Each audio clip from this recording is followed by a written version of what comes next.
Live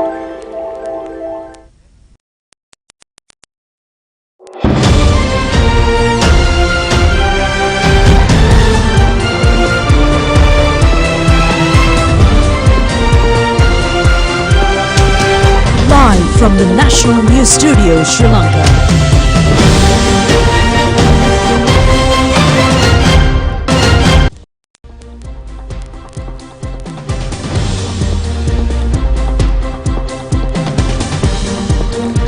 Good evening.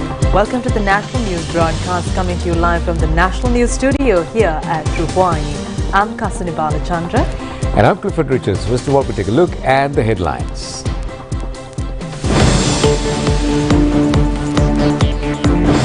A ministerial committee to control the spread of COVID and dengue fever. A set of proposals to control the price of chicken and ease the shortage of eggs will be presented to the cabinet. The decision on summoning petitions against the postponement of the local government polls will be announced on the 27th of this month. The President instructs the relevant officials to expedite drafting rules and regulations on implementing the action plan for reconciliation. The Sectoral Committee on National Security informed the Parliament that privatization of telecom will be a threat to the country. Asian medal winners arrive in the island. The Sri Lanka cricket team leave the country for Zimbabwe to take part in the qualifying matches for the World Cup ODI cricket tournament. Around 600 square kilometers inundated due to the blast of the Ukraine dam. Moving on to the stories in detail, President Ranil Wickremesinghe has taken a decisive action to combat the spread of COVID and also dengue in the country by establishing both the ministerial committee and also an expert committee. The ministerial committee led by Prime Minister Dinesh Gunawardena comprises 8 members including cabinet and state ministers. Their primary responsibility is to implement urgent measures aimed at controlling the spread of the COVID-19 disease and dengue nationwide. Simultaneously, President Secretary Saman Ekanaika, acting upon President's instructions, has appointed an expert committee consisting of 11 members who possess extensive knowledge in the relevant field. This committee will provide invaluable expertise and guidance in the fight against COVID-19 and dengue. To support the ministerial committee in its objectives, the following experts and officials in the relevant fields have been appointed as members of the experts committee. State Minister of Health, Sita Rabepola, is the head of the committee. 9 subcommittees have also been appointed at provincial level to support the expert committee. The ministerial committee responsible for addressing the spread of COVID-19 and dengue convened at the Parliament, chaired by Prime Minister Dinesh Gunawardena today. The expert committee is scheduled to meet on Tuesday. The Minister of Education has taken measures to clean the school premises before the commencement of the next school term. The aim of this move is to minimize the spread of dengue fever, and the next school term begins on Monday. An awareness program in this connection was held at the District Secretariat Narayanpeta yesterday, and this program will be implemented considering the risk of spreading dengue menace during the prevailing rainy weather. Minister Susil Premajayan says that the basic program of this initiative will be conducted centering the Colombo city. Principals of the Colombo Educational Zone, police OICs, officials of the Colombo Municipal Council and also several others were present at this occasion. The Minister of Education says that the program should be conducted weekly to minimize the prevailing risk. He also said that they have instructed relevant authorities to conduct this program in areas where dengue transmission is high. He further says that to set an example, they have initiated the program in 144 schools in the Colombo city. Minister Mahinda Amaravira says that a set of proposals will be presented to the Cabinet of Ministers to control the price hike of chicken and to ease the shortage of eggs. The set of proposals is to be presented with the agreement of local poll. These views were expressed at a meeting held at the Ministry of Agriculture this morning with all industrialists who are engaged in poultry farming. The government gives priority to protect local poultry farming industry. However, the price of chicken has increased drastically and there is no solution for the shortage of eggs so far. The Minister of Agriculture said, therefore, it is the responsibility of the government to protect the consumers and secure the nutritious level of people as well. As such, the government had discussed to impose a maximum retail price for chicken and to import chicken if a necessity arises. A kilo of chicken is sold at 1,300 rupees in the local market at present. Poultry farmers say that the price can be decreased up to 1,200 within a period of 3 months. A summary of this discussion is to be submitted to the Cabinet of Ministers next week. The minister says that accordingly the government will take several strong decisions to control the prices. Well, the Supreme Court informed today that the decision whether to grant leave to summon the petitions filed against the postponement of the local government elections will be announced on the 27th of this month. Well, the Supreme Court informed that when the petitions were summoned today. The petitions were summoned before the panel of judges, including Bhuvanek Aluehare, Priyant Javardhana, Vijit Malalgoda, Murthu Fernando and Gamini Amrasekara. Appearing for the AG, the Additional Solicitor General Priyanta Navana, raising preliminary objections, said that the Elections Commission has not been named as a respondent of these petitions. The Elections Commission is the entity that is responsible for holding elections under the Constitution. Therefore, not naming the Elections Commission as a respondent is a lapse in legal context. Accordingly, the Additional Solicitor General requested the dismissal of the petitions filed by the National People's Power and the PAFROL organizations. Meanwhile, the Supreme Court dismissed a motion presented by the Attorney General requesting to dismiss the fundamental rights petition filed by the General Secretary of the Samagi Jana Balavege. The Supreme Court granted leave to the respondents to submit their objections. The HJP had filed this petition requesting to issue an interim order preventing the retention of the funds allocated for the local government polls. The Supreme Court ordered to summon the petition on the 24th and 26th of this month.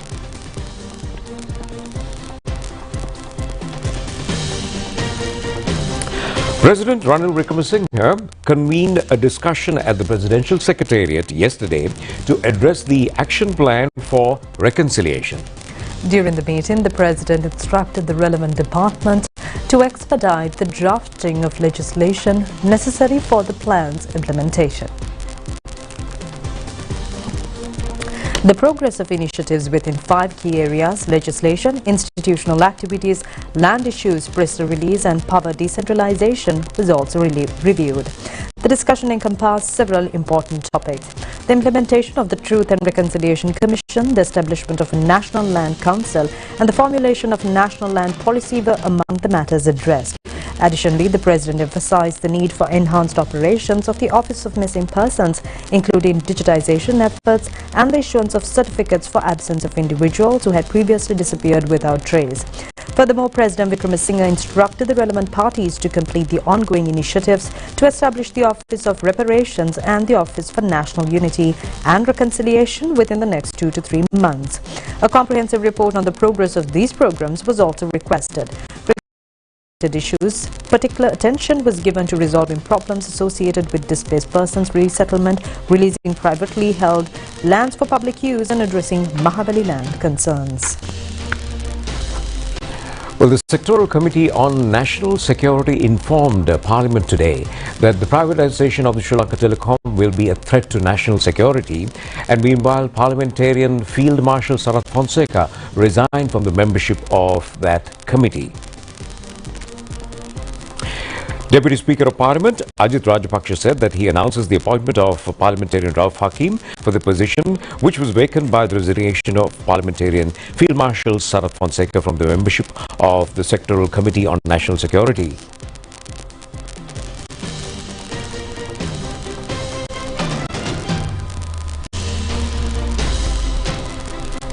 Parliamentarian Sarath Veerasekara said that he is presenting the Sectoral Oversight Committee report emphasizing the concerns surrounding the potential risk to national security resulting from the privatization of Sri Lanka Telecom. It said that the Sri Lanka Telecom is ready to partly privatize and the foreign company owns 44.98% shares and the government owns 43.5% shares. Further, privatization will make critical communication infrastructure in the country revealed to a profit-oriented company which possesses a threat to the national security. Hence, he said, privatization is not recommended. The government has focused its attention to the Sectoral Oversight Committee report, which was presented to Parliament today, emphasizing the concerns surrounding the potential risk to national security resulting from the privatization of Sri Lanka Telecom. While acknowledging the factual content of the report, the government believes that it lacks a logical or scientific data analysis pertaining to the subject matter. To address this deficiency, it is necessary to examine the operation and regulation of information and communication technology service providers in Sri Lanka, analyze financial data related to the sector, understand Sri Lanka's national ambitions in this field, assess the available capital capacity, and conduct a comprehensive study of global trends. Furthermore, the government has reassured that the policy decision taken will not compromise national security, contrary to what is indicated in the report. Hence, the government will take a final decision during an upcoming cabinet meeting, considering the report along with recommendations from the information and communication sector. Additionally, the president emphasizes that the current government's policy is focused on providing opportunities to the private sector, distancing it from direct government involvement. The Sri Lanka Podujana Peramuna says that it is appropriate to pass the proposed Broadcasting Regulatory Commission Act. Well, this was expressed following a discussion held under the patronage of former President Mahinda Rajapaksa and the party representatives. That was today. Former President Mahinda Rajapaksa said that they are ready to any time for an election. He also said that they're ready for even a presidential election. Parliamentarian S.P. Dissanayake says that no proper rule has been made in Sri Lanka to regulate public media. He also said that from the new regulatory act, there will be more freedom and also strength and space for the journalists and media institutes. He further said that the new act is not meant to restrict media and said that it can be done by existing rules if needed. Well, that's news at home. We'll be having more news at home after a short break.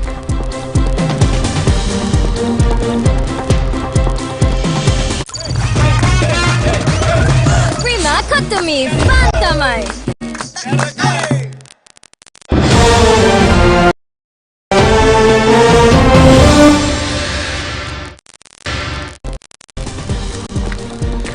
Welcome back, and in more local stories, in an effort to accelerate trade facilitation commitments and bolster the business landscape in Sri Lanka, a high-level review of the National Trade Facilitation Committee was conducted recently under the patronage of President Secretary Saman Ekanayake at the Presidential Secretariat. Well, this meeting involved the participation of committee members representing 12 government agencies and also 7 private sector chambers, along with secretaries of the Ministry of Investment Promotion and Ministry of Trade, Commerce and Food Security. Well, the review focused on assessing the progress of trade facilitation commitments and scrutinizing the performance of the NTFC Secretariat. The private sector also voiced their views on the expediting actions to ensure the completion of measures ahead of projected timeline 2025-2030. In order to streamline compliance and optimize performance, several directives were issued during the meeting. Firstly, it was decided to establish the NTFC Secretariat under the supervision of the Ministry of Finance. Secondly, immediate measures will be taken to address the staffing requirements of the Secretariat, and also lastly, the budget allocated for the NTFC Secretariat in 2023, currently under the Department of Customs, will be transferred to the Ministry of Finance to prioritize pending actions such as the development of the NTFC website and also the progress reporting system. During the meeting, the deliberations took place concerning the proposed national single window system aimed at simplifying and expediting the trade processes. The participants agreed to expedite the submissions of the proposal in a sequential manner to ensure a swift implementation. Representatives of the private sector stressed the need for a high-level authority to oversee the efficient functioning of the NTFC Secretariat. The final draft of the Broadcasting Regulatory Commission Act is to be submitted to the Parliament within the next 2 weeks. The preliminary draft will be released to media, and after obtaining their views and proposals, the final draft will be prepared. A special discussion with representatives of all TV and radio media institutions was held recently at the Press Parliament complex to obtain views and proposals in this regard. The media representatives requested that they need a short period of time to study the drafted bill and to submit their views and proposals to be included in the final draft. The Cabinet Subcommittee headed by Minister Vijayadasa Rajapaksa has also been appointed to decide the policy matters with regard to this bill. The other members of the committee are Bandula Gunawardana, Nimal Siripala de Silva, Kelly Rabakwala and Manusha Nanayakara. Well, Learn Asia launched a program titled Society Safety Nets and the State of Poverty in Sri Lanka recently in Colombo. Well, the event involved a presentation of the findings on the recent nationally representative survey of 10,000 Sri Lankan households. The program focused on the evidence of the status of social safety nets in Sri Lanka and also the opportunities for improving it in the light of the current economic crisis. Unprecedented disaster that Sri Lanka had never experienced. This was an economic disaster, an economic crisis, the likes of which we had not experienced. I have been looking to see what kind of impact we had in a crisis, and the only thing I could find was a PhD written by a gentleman called Salgado, who talked about the crisis, the Great Depression affecting Sri Lanka, and how our per capita income at that time, which was about $80, went down by about half in a period of 4 years. So it's on that scale that we were looking at this crisis. And I can't take all the credit, but I actually got a call from inside the President's office.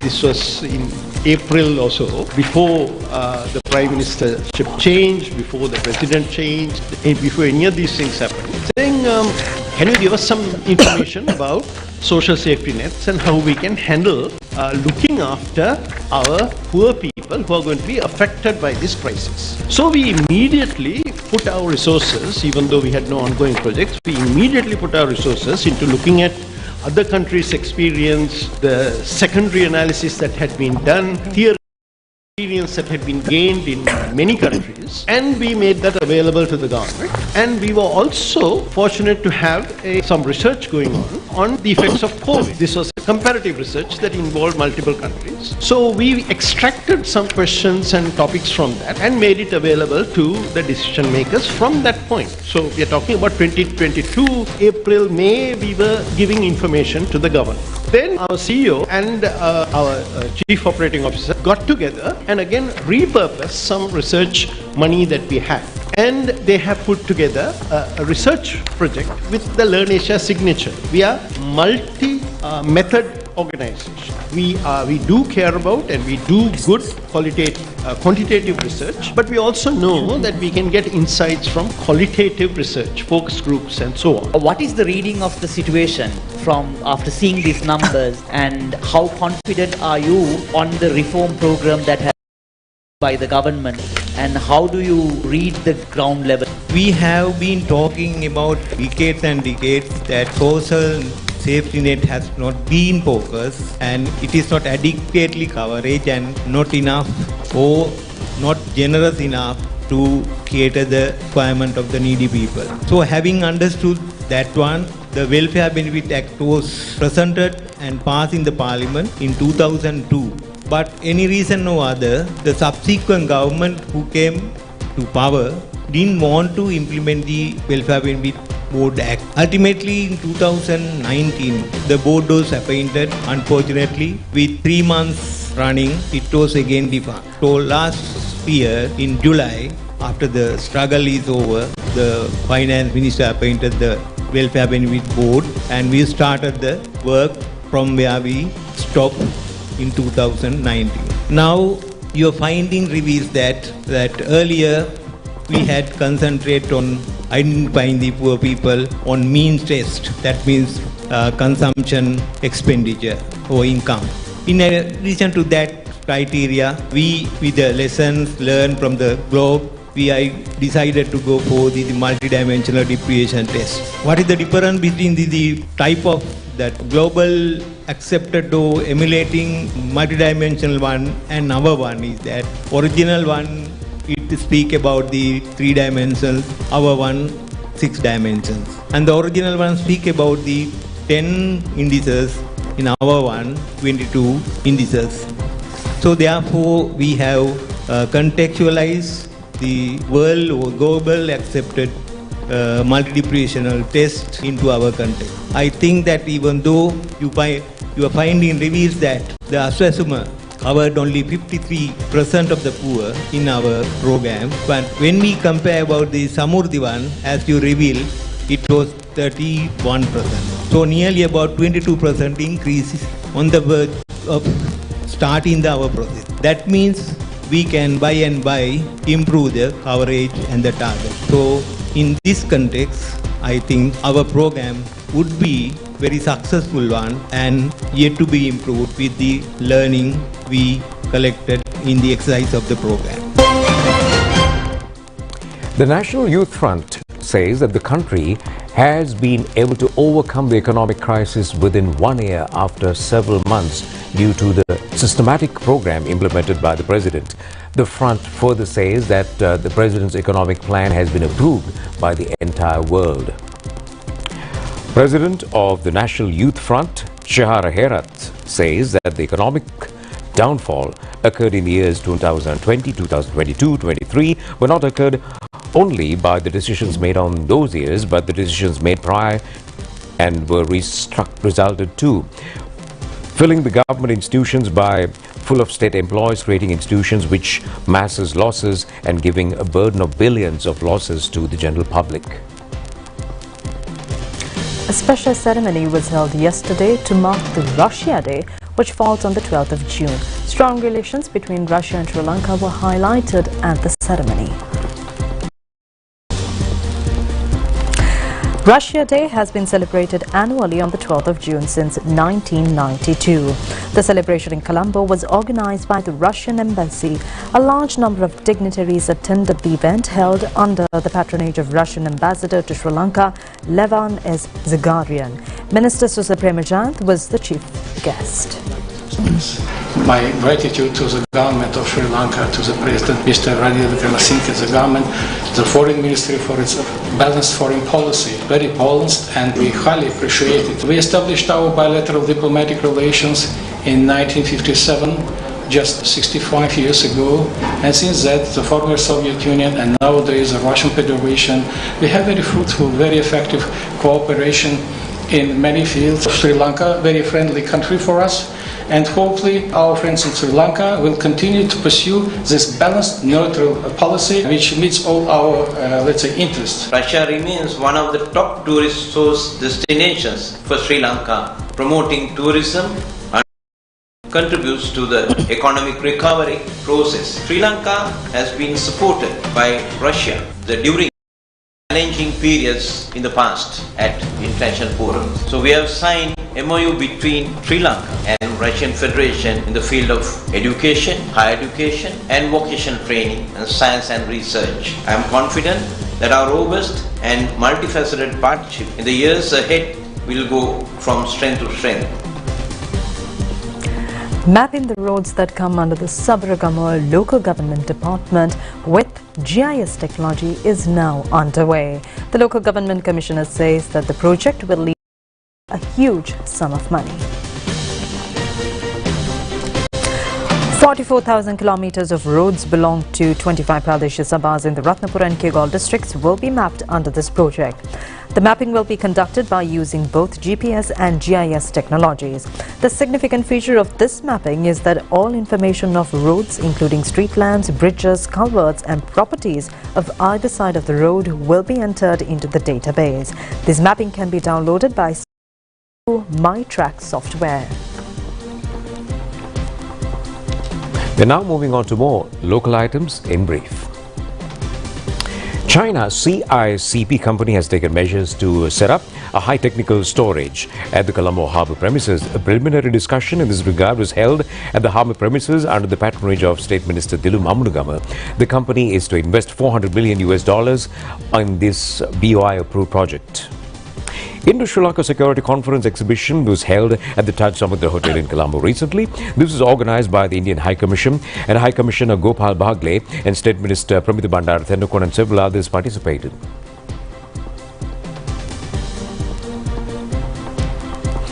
Farmers in the Badal Kumbura Hinguraggoda Agrarian Services area have faced immense difficulties as they have not received compensation for their crop damages. They request the relevant authorities to provide compensation for them without delay. A group of representatives from the European universities' participation in a sea beach cleaning program in Akurala area. The forestation project was launched at the CNI National College of Education premises in Veyangoda in line with the World Environmental Day. A yoga training program for school students were held at the Mallapalla Sri Sudarshana Rama Temple in Pandipitiya Temple recently under the patronage of the Venerable Agrahare Kasapatera. Kalatharu District Development Lottery Agents meeting was held in Vadu recently. Chairman of the Development Lotteries Board, Ajit Naragala, and many others participated.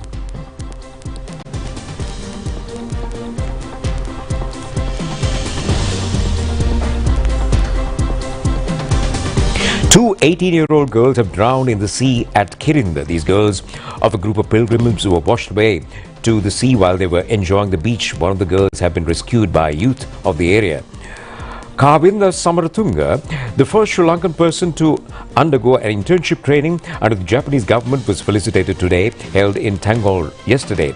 He was offered with a sum of 1 million yen from the Japanese company he had served. A mobile phone importers and sellers association says that the price of mobile phones will be reduced by 20% as the appreciation of the US dollar. MV Empress luxury cruise vessel arrived in Trincomalee last Tuesday. Indian Union Minister for Ports, Shipping and Waterways Sarbananda Sonovala flagged off India's first international cruise vessel to Sri Lanka. Accordingly, the luxury vessel MV Empress that departed from Chennai reached Trincomalee. All arrangements for the visit have been made by a team of officials preceding by Governor of Eastern Province Honorable Senthil Tondaman, including Chief Secretary, Secretary to the Governor, Eastern Command of Naval Base, Deputy General of Police and Assistant Superintendent of Police have officially welcomed this ship. In addition, special arrangements had been scheduled for visiting tourist sites in Trincomalee for the tourists.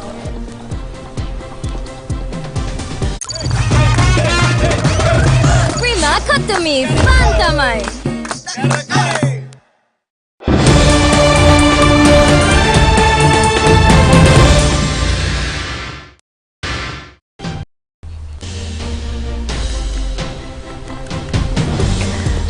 And in your foreign news tonight, Russia reports heavy fighting along the front in southern Ukraine, signaling that Ukraine's long-anticipated counterattack is underway. President Zelensky has spoken about the hottest battles and heavy fighting, but hinted it is not yet the time to comment on the reported counter-attack. Ukraine Security Service says it intercepts a call proving a Russian sabotage group was responsible for the Kakhovka dam blast.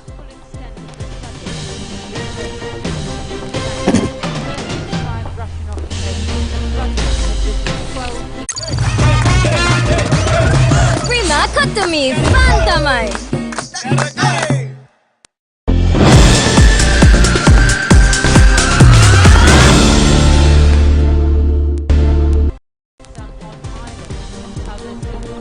And in your sports news tonight, the Sri Lanka team will leave the country tomorrow morning for Zimbabwe to participate in the qualifying matches World Cup Cricket Tournament. The Sri Lanka team, approved by the Minister of Sports, was announced today.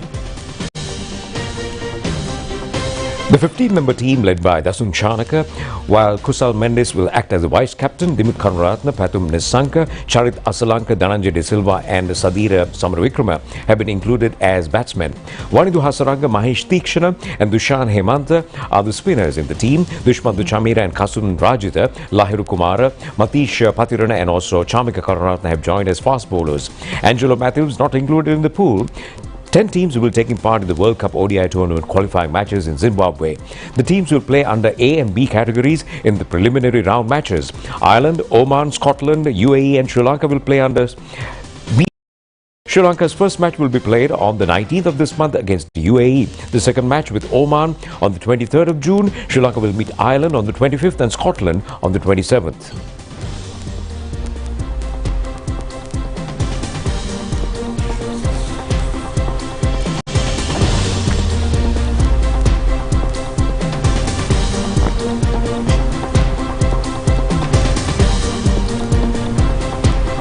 NCC and Coles teams qualified for the final match of the major club T20 cricket tournament organised by Sri Lanka Cricket. The semi-finals were played at the Pisara Oval Stadium in Colombo today. The first semi-final match between NCC and Moors was restricted to overs of 13 in an innings.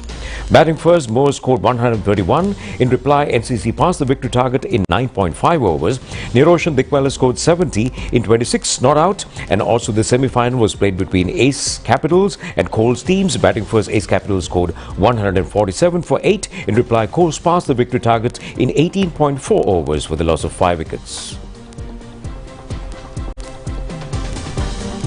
The medal winners of the Asian Junior Athletic Championship arrived in the island last night. It is significant that Sri Lanka secured the 7th position among 45 participant countries in this tournament held in South Korea. Sri Lanka won 2 golds, 1 silver and 1 bronze medals at the championship. Tharushi Karunaratne of Walla A. Ratnayaka Central College won the gold medal of the 800 meters running event, silver medal of the 400 meters running and also gold medal of the 400 meters mixed relay.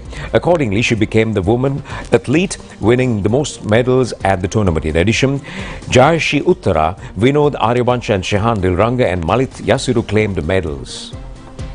Athlete Tharushi Karunaratne said that she participated in the event with the expectation of getting gold medal. She said that there was a challenge in the 400-meter event and she's happy about the victory she gained despite being sick a month ago. She also said that her next hope is to create a medal for Sri Lanka in the championships.